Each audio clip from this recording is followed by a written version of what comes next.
இறைவனுக்கு வணக்கம்.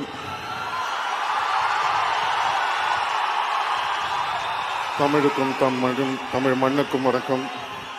இங்கே கூடியுள்ள பெரியோர்கள், தாய்மார்கள், என்னுடைய டீம் எல்லாருக்கும் வணக்கம். மற்றும் நான் இங்கே நிற்க காரணமாக இருக்கக்கூடிய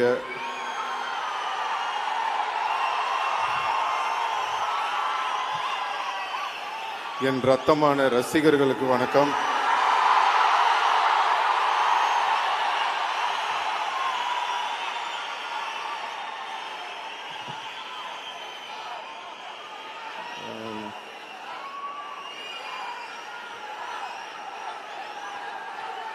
Thank you. நன்றி.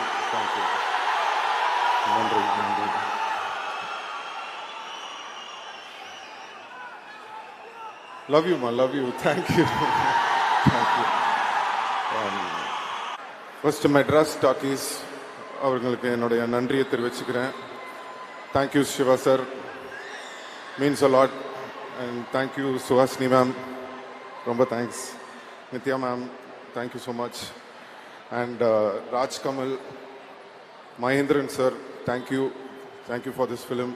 And Disney, உங்களோட ஹார்ட் ஒர்க்குக்கு hats off. Thank you. Red Giant இந்த படத்தை ரிலீஸ் பண்ணுறாங்க. தேங்க்ஸ் டு உதயனா. Thank you. Senbagamoorthy sir, thank you. All our assistant directors, crew members, managers, whole team எல்லாருக்கும் நன்றி. Thank you so much. எங்களோட costume designer Rekha, thank you for fantastic costumes for me. Art director Sharmistha ma'am, editor sir Srikar Prasad sir, and stunt master Anbariv master, thank you master. நான் நிறையா stunt masters பார்த்துருக்கேன். எல்லோரும் ஒரு விஷயத்தில் ரொம்ப சூப்பராக பண்ணுவாங்க. சில பேர் ஃபைட் சூப்பராக இருக்கும், இல்லைனா அவங்களோட அவங்க பேசலாம். தேங்க்யூ.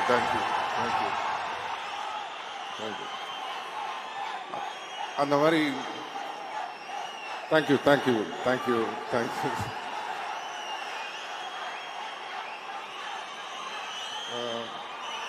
ஸோ எல்லா மாஸ்டர்ஸ்கிட்டையும் ஒரு தனித்தனியாக ஒரு விஷயம் பார்ப்போம். அது எல்லாமே சேர்ந்து ஒரு மாஸ்டர்ஸ் கிட்ட நான் பார்த்தது அன்பறிவு மாஸ்டர் கிட்ட தான். Thank you master. ஃபஸ்ட் டைம் நான் உங்களோட ஒர்க் பண்ணுறேன். ரொம்ப நல்லா இருந்தது எக்ஸ்பீரியன்ஸ். எங்கள் DOP Ravi K sir, thank you so much sir. என்னை மட்டும் அழகாக காட்டல, எல்லாரையுமே அழகாக காட்டியிருக்கீங்க. படம் ரொம்ப இன்டர்நேஷ்னலாக இருக்குன்னு எல்லாரும் சொல்கிறாங்க. அண்ட் உங்களோட மேனிஃபெஸ்டேஷன் நினைக்கிறேன், நான் இந்த படம் நடிக்கணும்னு நீங்கள் சொல்லிகிட்டே இருந்தீங்க. So finally that has happen. And thanks to all my costars, Saniya Vaiyapuri அண்ணன், அலி ஃபசல், சின்னி ஜெயந்த்ன, வடிவுக்கர் Seema, Sanjana, and Arun Chidambaram. Is a young, ஒரு புது டேலண்ட். என் கூட சேர்ந்து நடிச்சிருக்காரு. ரொம்ப அருமையாக பண்ணீங்க. So I wish him all the very best. Bucks அவரோட ஃபஸ்ட் டைம் ஒர்க் பண்ணுறேன். ரொம்ப நல்லா இருந்தது. Thank you. Joju George, thank you sir. எனக்கு உங்களை ரொம்ப பிடிக்கும். உங்களோட பர்ஃபார்மன்ஸ், உங்களுக்கு இருக்கிற அந்த ஸ்க்ரீன் ப்ரெசன்ஸ் பார்க்கும்போது ரொம்ப பொறாமையாக இருக்கும். உங்களோட ஒர்க் பண்ணது ரொம்ப சந்தோஷம். ரொம்ப நல்லா பண்ணியிருக்கீங்க இந்த படத்தில். Thank you sir. All the best. And Aishwarya Lakshmi, அவங்களோட எனக்கு கம்மி தான். அவங்க thank you. Nassar sir, means a lot sir. நம்ம நிறைய படம் பண்ணியிருக்கோம் இதுக்கு முன்னாடி, பட் இந்த படத்தில் ஒர்க் பண்ணது ரொம்ப ஸ்பெஷல். என் கூட ஒரு பையன் மாதிரி என்னை பார்த்துக்கிட்டீங்க. ரொம்ப அன்பாக இருந்தீங்க. நீங்களும் கமல் சாரும் நடிக்கிறது, பேசுகிறது, அதெல்லாம் பார்க்கும்போது ரொம்ப சந்தோஷமாக இருந்தது உங்களோட ஒர்க் பண்ண அந்த time. Thank you sir. Abhirami ma'am, super. இந்த படத்தில் கண்டிப்பாக உங்களோட பர்ஃபார்மன்ஸ் எல்லோரும் பேசுவாங்கன்னு நான் நம்புகிறேன். ரொம்ப அருமையாக பண்ணியிருக்கீங்க. Welcome back to Tamil cinema. We missed you. And Ashok Selvan, ஒரு சச் அ கிரேட் டேலண்ட். ஒரு தம்பி மாதிரி. அவர் இன்னும் நிறைய படங்கள் பண்ணணும். அவருக்கு ஒரு அருமையான ஒரு டேலண்ட் இருக்குது. கண்டிப்பாக ஒரு மிகப்பெரிய ஆள். அவர் கண்டிப்பாக ஃப்யூச்சரில் வருவார். இந்த படத்தில் எங்களுக்கு கம்மியான சீன்ஸ் தான் கிடச்சிது. பட் இருந்தாலும் ஒர்க் பண்ணுறதுக்கு ரொம்ப அருமையான ஒரு மனிதர். ஐ wish him all the very best. Trisha அவங்க அவங்களும் நானும் வினை தாண்டி வருவாயா பண்ணியிருந்தோம். அதுக்கப்புறம் நிறைய எக்ஸ்பெக்டேஷன், அதுவும் இந்த படத்துக்கு வந்து ரொம்ப எக்ஸ்பெக்ட் பண்ணிகிட்டு இருந்தாங்க. பட் ட்ரெய்லரை பார்த்து நீங்கள்லாம் கொஞ்சம் ஷாக்காக இருப்பீங்கன்னு நினைக்கிறேன். பட் இன்னும் வந்து நிறைய சர்ப்ரைஸ் இருக்குது அவங்க சொன்ன மாதிரி. ஸோ அதை பற்றி நாங்கள் இப்போ பேச முடியாது. படம் வந்ததுக்கு அப்புறமா நீங்கள் எல்லோரும் பார்ப்பீங்கன்னு நினைக்கிறேன். அண்ட் ரஹ்மான் சார் பற்றி பேசணுன்னா நிறைய பேசிகிட்டே இருக்கலாம். தேங்க்யூம்மா, கொஞ்சம் பேச விட. Love you. வரேன் உங்களுக்கு வரேன். Rahman sir, thank you sir. ஏன்னா சின்ன வயசுலேருந்து உங்களை ரொம்ப தொந்தரவு பண்ணியிருக்கேன், இப்போ வரைக்கும் பண்ணிகிட்ருக்கேன்னு நினைக்கிறேன். ரஹ்மான் சாரோட எனக்கு நிறைய ட்ராவல் இருந்திருக்கு. பட் ரொம்ப ஒரு இம்பார்ட்டண்ட்டான ஒரு மொமெண்ட் எதுனா, ஒரு டைமில் இந்த பீப் சாங்குன்னு ஒரு சாங் வந்தப்போ ரொம்ப அந்த டைமில் வந்து ரொம்ப கஷ்டமான ஒரு டைம் உங்கள் எல்லாருக்குமே தெரியும். அப்படி இருக்கிற ஒரு டைமில் வந்து எனக்காக வந்து அந்த டீசருக்கு வந்து ஒரு டைலாக்ல இருந்தது ஒரு டீசரு. பட் சார் வந்து ஊருக்கு போகாமல் இருந்து இல்லை நம்ம எதா பண்ணணும் அப்படின்னு சொல்லி அவர் போட்டு ஒரு டீசரை ரெடி பண்ணி ரிலீஸ் பண்ண சாங் தான் தள்ளி போகாதே. ஸோ அதை என்றைக்குமே மறக்க மாட்டேன். எனக்காக நிறையா செஞ்சுருக்கீங்க sir, thank you so much. And first time எங்கள் அப்பா படத்துக்கு அப்புறம் நான் வந்து வெளியில் வந்து ஒரு படத்தில் பாட்டு பாடினேன்னா எனக்கு ஃபஸ்ட்டு சான்ஸ் கொடுத்தது ரஹ்மான் சார் தான். ஸோ அது ஏன் நான் இன்றைக்கி சொல்கிறேன்னா, அவர் என்ன நினச்சி எனக்கு கொடுத்தாருன்னு தெரில. இது வரைக்கும் தமிழ், தெலுங்கு, மலையாளம், கன்னடா தெரியல, ஹிந்தி வரைக்கும் பாடியிருக்கேன். கிட்டத்தட்ட 150 சாங் பாடியிருக்கேன் சார் உங்களால். Thank you so much sir.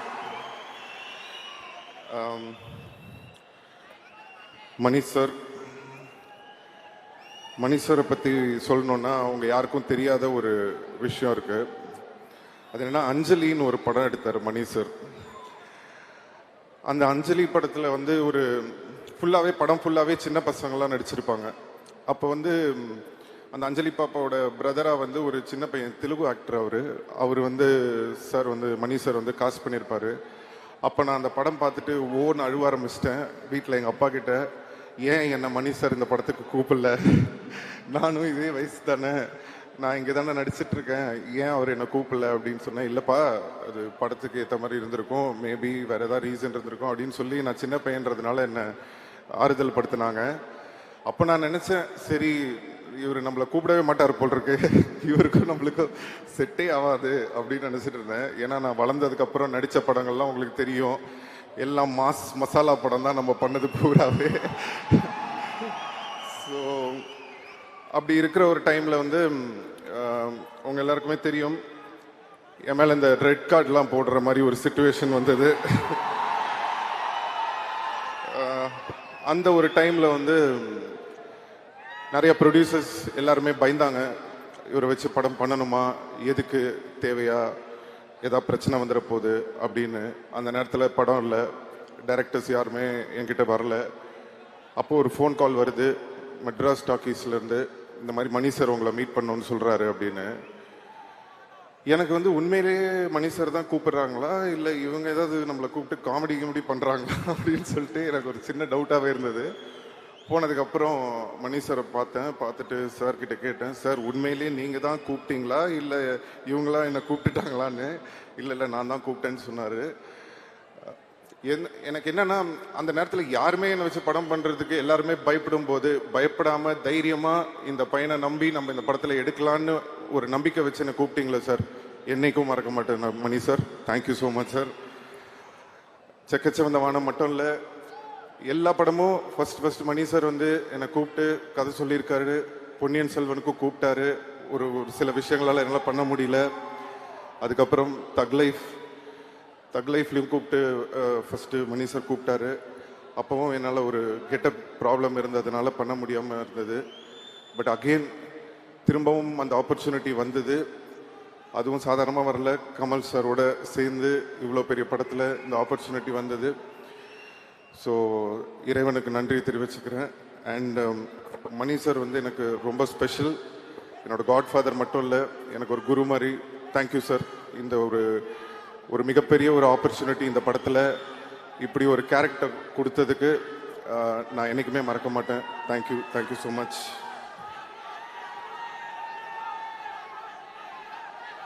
தேங்க்யூம்மா, தேங்க்யூம்மா. பேசுறது அப்படி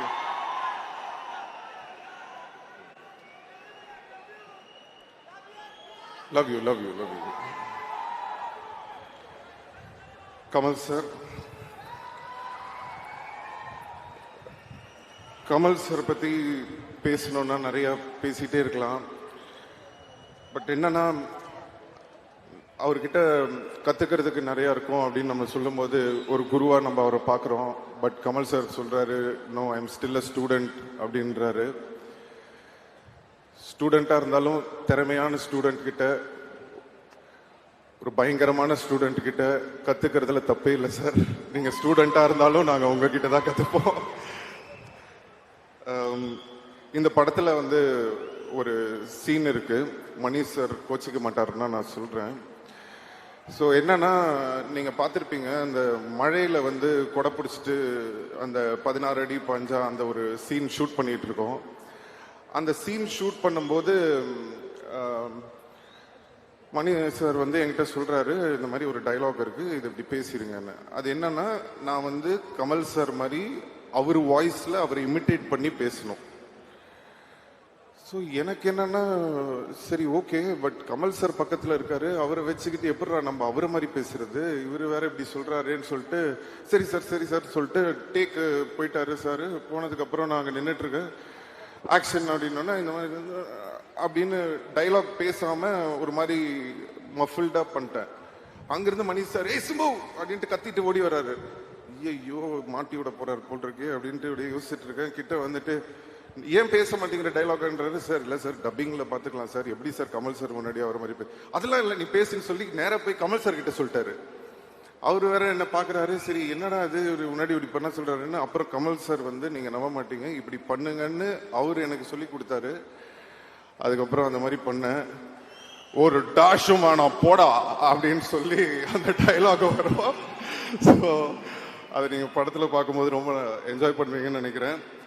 அண்ட் இன்னொரு ஷார்ட் நீங்கள் பார்த்துருப்பீங்க ட்ரெய்லரில், கமல் சாரோட கழுத்தை நான் பிடிச்சிட்டு இருக்கிற மாதிரி, இந்த பக்கம் கமல் சார் என்னோட கழுத்தை பிடிச்சிட்டு இருக்கிற மாதிரி ஒரு ஷாட்டு. நம்மளுக்கு சாதாரணமாகவே சாரோட நடிக்கணும்னா ஒரு சின்ன டென்ஷன் இருக்கும்.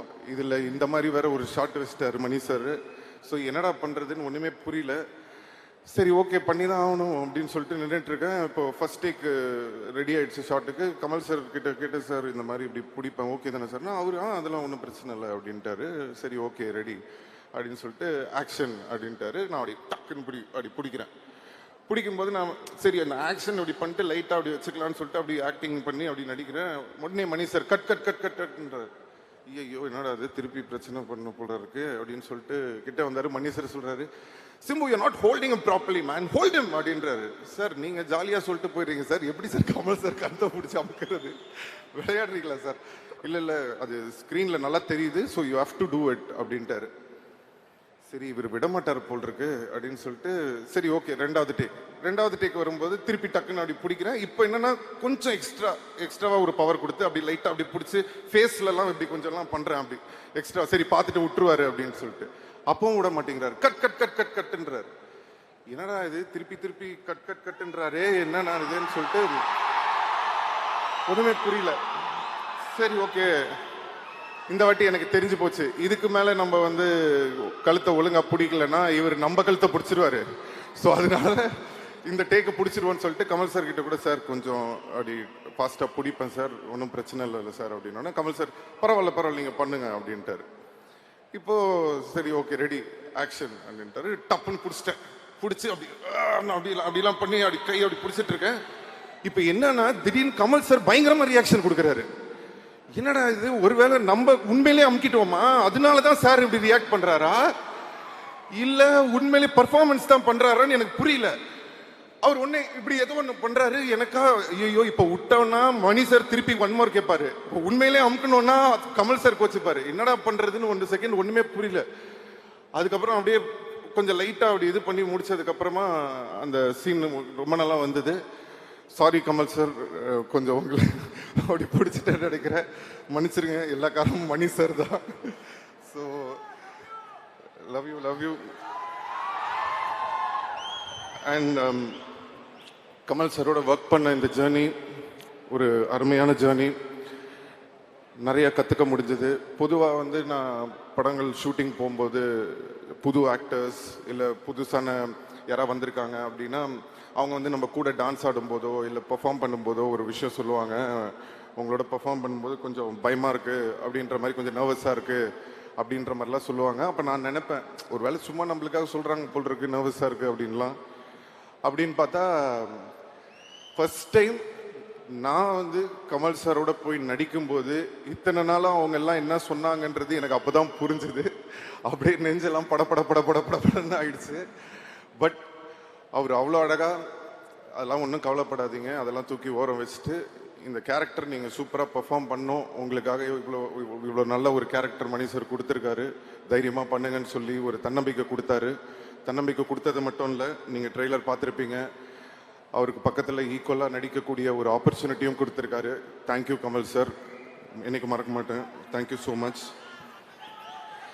இந்த இடத்துல வந்து நான் ஒரு நன்றியை சொல்லணும்னு நினைக்கிறேன். இந்த இடத்துல கொஞ்சம் நான் என்னுடைய தந்தை திரு டி ராஜேந்தர் அவர்களுக்கும் உஷா ராஜேந்தர் அவர்களுக்கும் இங்கே நான் வந்து நன்றி சொல்ல கண்டப்பட்டிருக்கேன்.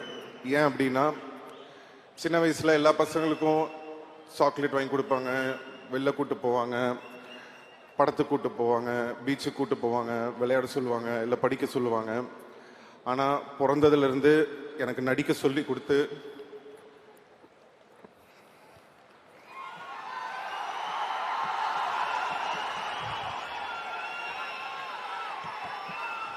பிறந்ததுலேருந்து எனக்கு நடிக்க சொல்லி கொடுத்து அப்போ வந்து எனக்கு ரொம்ப கஷ்டமாக இருக்கும். என்னடா இவங்க நம்மளை வந்து ரொம்ப கஷ்டப்படுத்துகிறாங்களே. மற்ற பசங்களாம் வந்து ஜாலியாக இருக்கும்போது நம்ம மட்டும் டெய்லி ஒரு பக்கம் ஷூட்டிங்கு, இன்னொரு பக்கம்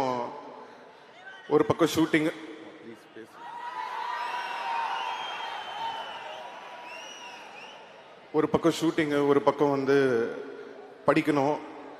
ரொம்ப கஷ்டப்பட்டிருக்கேன் சின்ன வயசில். அப்போல்லாம் நினைப்பேன், ஏன் நம்ம இவ்வளோ கஷ்டப்படுத்துகிறாங்க அப்படின்னு சொல்லிட்டு. ஆனால் இன்னைக்கு வந்து ஒரு 40 வருஷம் கழிச்சு கமல் சாரோட நடிக்கிற ஒரு ஆப்பர்ச்சுனிட்டி வரும்போது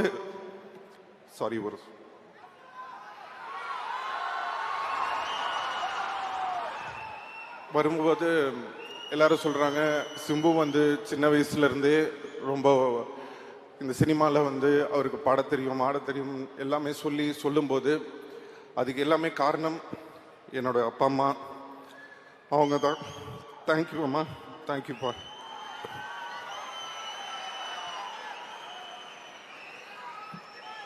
ஸோ இன்னைக்கு வந்து எங்கள் அப்பாவை நான் வர வேணான்னு சொன்னேன் இந்த audio லான்ச்சுக்கு.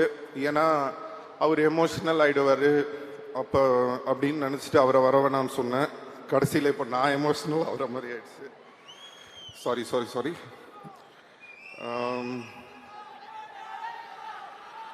So thank you Kamal sir.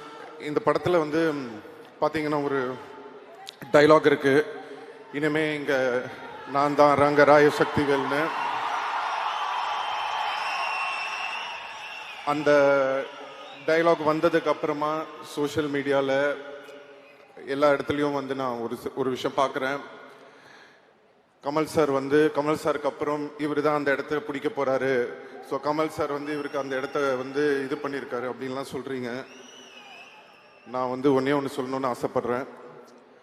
தேவர் மகன் ஒரு படம் இருக்குது.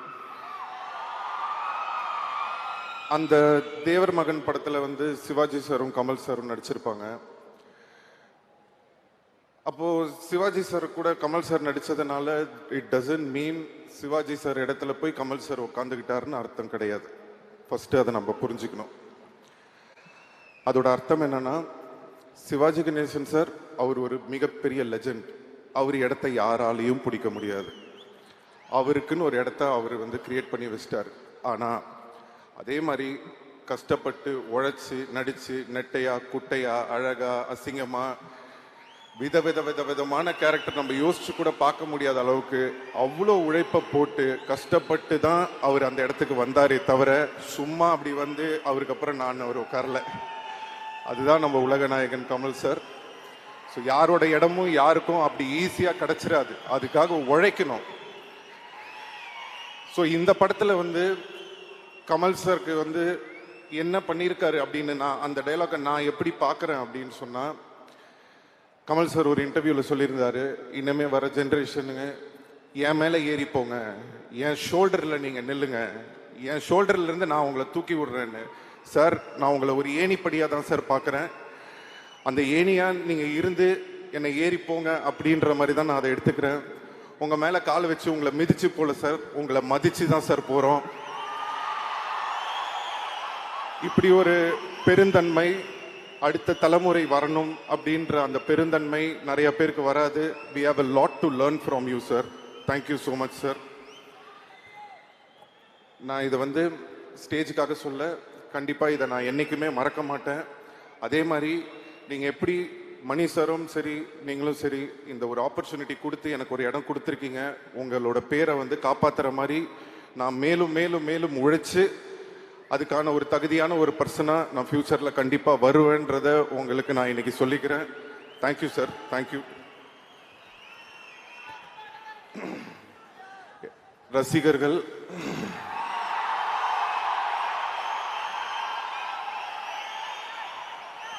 நான் சொல்லியிருந்தேன் உங்களை கண்டிப்பாக பெருமைப்படுத்துகிற மாதிரி இனிமேல் நடந்துப்பேன்னு சொல்லி.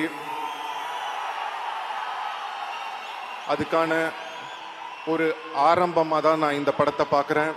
தக் life will be the beginning. So thank you so much. காலதாமதம் கொஞ்ச நாள் கொஞ்சம் டைம் ஆயிடுச்சு, கவலைப்படாதீங்க. இனிமே காலதாமதம் இல்லாமல் நடக்கணும்னு பார்த்துக்கிறேன். எல்லாரும் கேட்பாங்க, உங்களுக்கு எப்படி சார் இவ்வளோ லாயலான ஃபேன்ஸ் இருக்காங்க அப்படின்னு சொல்லி.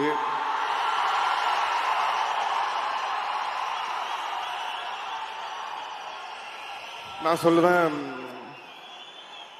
என்னன்னா ஒரு 10 பேர் இருக்கிற ஒரு இடத்துல யாராவது ஒரு சில 2 பேர் நல்லவங்க இருப்பாங்க.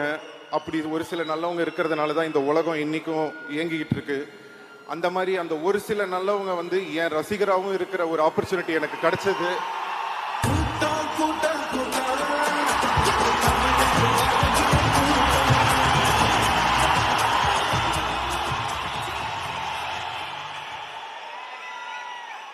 அப்படிப்பட்ட ஒரு நல்ல உள்ளங்கள் எனக்கு ரசிகர்களாக கிடைச்சதுக்கு நான் இறைவனுக்கு நன்றியை தெரிவிச்சுக்கிறேன்.